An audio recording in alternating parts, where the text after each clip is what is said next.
Hello, friends. This is Karen, and I'm back with one of my little stories, my what I call my little shenanigans when I was in my early uh 20s.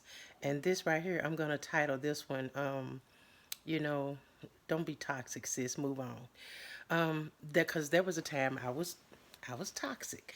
I had a boyfriend, and I was crazy about him. I was young. May have met him when I was in my 20s. I didn't know, I didn't like him at first, but I didn't know that he was going to become one of the great loves of my life. So, but anyway, we met. He was harassing me all the time. Oh, he really wanted to get with your girl. And I was like, oh, I'm not interested. So he would send my neighbor and he would have her knock on the door because he worked for the housing authority back then. And so he would be working on buildings and he would see me and he would send her to knock on the door. And oh, I would just cuss out, Pat, why you coming over here knocking on my door? You know I don't want that man. So, but finally, we began, me and him, we began to become friends. He was a really nice guy. He was sweet, just fun, happy go lucky, And so we ended up dating, and it was strong. So he got your girl. He stung me. Yeah, he turned me out, right? I was like, ooh, yes. Shoot, he was like, he hooked me up so good, shit. He was my little porn king. I call him my porn king. Every time you called our house, well, we was in the bed. So, but anyway, I was crazy about this guy. I loved him so much. So we went on and did our little thing. We hooked up, got together, had a child together, everything. And so I wasn't going to let this one go. But anyway, he was working at a hotel as maintenance. And apparently he met a lady there. She was a little older than us because we were in our early 20s. He was 26, so he was older than me. So I may have been 19, 20, something like that. Anyway, he met her, and I had come into a lump sum of money. And so I used that money for me and him to further us and to buy nice things for us and, just try to get us ahead in life. And so I pulled up on his job one day and we had a Z28 Camaro with T-tops. And I pull up and I'm waiting on him to come in for lunch. And him and this female come rolling around in our car. I mean, he got the tops off and her hair blowing in the wind, all in my seat, right? Oh, not today. Not today. So I was like, who is this old bitch up in here riding around with my man? And so I looked at her. She was looking all pretty and snazzy and shit. And I said, oh, what's going on here? And she was looking at him and looking at me like, and she finally made known who she was. I said, "Well, bitch, if I catch you in my car again, I'm gonna kill you." Huh? I just threatened the lady that, if I catch you in this mug again, it's on, right? So she didn't say nothing to me. She was slick with it. She went on about her business. So anyway, he came home. Me and him got into it and everything. So, but anyway, it squashed for a minute. But come to find out, it was she wasn't letting him go now. She wasn't gonna let him go. Yeah. Okay, so me end up breaking up and he ended up going over there with her. And I said, oh, okay, this is how we're gonna play this. So anyway, I had a friend of mine who was a police officer. And the guy, the way he left me, it was low down the way he did me, though, seriously. And so I had a friend who was a police officer, and I told him, I said, if you get a call over here, that's gonna be me, because I'm gonna be over there showing my ass. You heard me? And so he was so friendly and so sweet. He didn't want me to get in trouble, but so anyway, sure enough, later on that evening, I'm over there with them folks, just in the way. You can't leave me, you can't quit me. Just talking crazy.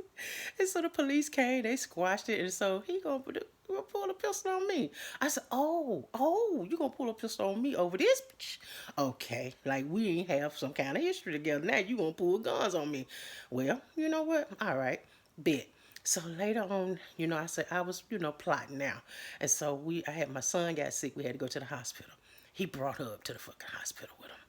And I told him, I said, look here, yeah, this ain't what's up. Oh, she talked a gang of shit up there at the hospital. I said, all right, I got you. So I waited, I just waited, and I went on and I plotted. I got some of the homies from the hood. I said, yeah, y'all, we finna do some shit. So I get my homies from the hood. We ready to go and do something dirty. and we won't kill nobody, nothing like that. It was just your girl trying to be, just sending messages and shit, So we get over there, got the homies and stuff. So I see my brother, and so I said, "Ooh, my brother, he body, right? He already know what's going on. My family know what's going on.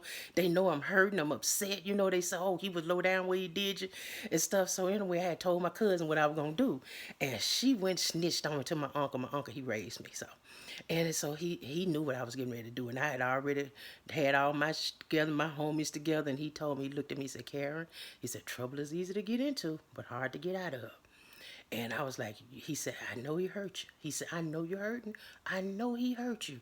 But please don't get yourself in no trouble. And so I was like, you know what, it's too late. You know what I'm saying? It's just too late. Ain't nothing you can say to me because I'm done. So we went down to what they call Big Six and got our little 40-ounce bottles and filled them up with gasoline. We making Molotov cocktails and shit. Your girl was gone. You heard me. And so anyway, my brother, he was riding with. I said, come on, Amp, man, we about to go ride down on that motherfucker, right? Man, my brother get in the car and stuff, and he saw I was, he thought, he just gonna check on his sister, see how she gonna be. Man, he saw us filling up our little bottles and stuff, like on the Bronx Tale. And so right when we got ready to go to the house and blow her little car up, and my brother, he was like old boy on Boys in the Hood, hey, Doe, let me out. It take my brother to tell this part because it is so funny. He said, sis, when I realized your shit, you were real with this shit, he said, yeah, let me out. So as we got ready to ride, we got closer. My brother was like, let me out. He said, shit, it smells like felonies up in here. He said, I ain't riding down with your ass on this bush today. So anyway, we let him out, and I went on, dropped the fellas off in the alley and stuff. I said, yeah, go on down there and blow that bitch shit up. I'm just like acting stupid, right? This is serious with me. So they get down there, and you're supposed to be doing that, and they never did do it because it was God. Because every time they got ready to light it, the wind would blow it out. And the guy was like, every time I got ready to light, the wind would blow it out. They dumbasses left the damn evidence right there and ran back down the alley back in the car with me. I'm like, oh man, we didn't do it. No, we didn't do it, right? Just gonna send a little message. Man, look. Okay, so we didn't do it. Anyway, we ended up going to court because she put out a warrant for me for terroristic threat because God told her if I catch you. But then I put a warrant on her and him too. So we all got warrants. We all up here in the court and stuff, you know what I'm saying? So finally I get in the courtroom and she tell the judge her side of the story. I tell the judge my side of the story. And so everybody in the audience, listening to us in court and stuff. And so finally she got ready to tell the judge about her car, somebody tried to blow her car up. I was like, oh my God, she know that was me, right? And I said, oh, I wonder what the judge gonna say. So she was just telling her part of the story, and then after she got through, she said, oh, and she tried to blow my car up, Your Honor, and everybody fell out laughing. The judge fell out laughing. The audience fell out laughing. I'm scared. I'm like, oh my God, I'm finna get ready to go to jail for this shit. But anyway, that didn't happen. They laughed it off and stuff, and the judge took his little gavel and he said, listen, I don't want neither one of y'all to get in trouble for the next 6 months. I'm taking all this off y'all record. So we never did, get back into it. Again, I didn't get back into it, but he took her down through it. He told me, he said, girl, he said, shit, you think you went through some, I took her through some stuff. And I was like, so we're sitting up here fighting, and I'm about to lose my freedom, my kids, all this stuff over being toxic because I wanted a boyfriend back instead of moving on with my life. And so I just want to tell my sisters, yeah, we can do, anybody, man, male or female. If somebody has already made the choice and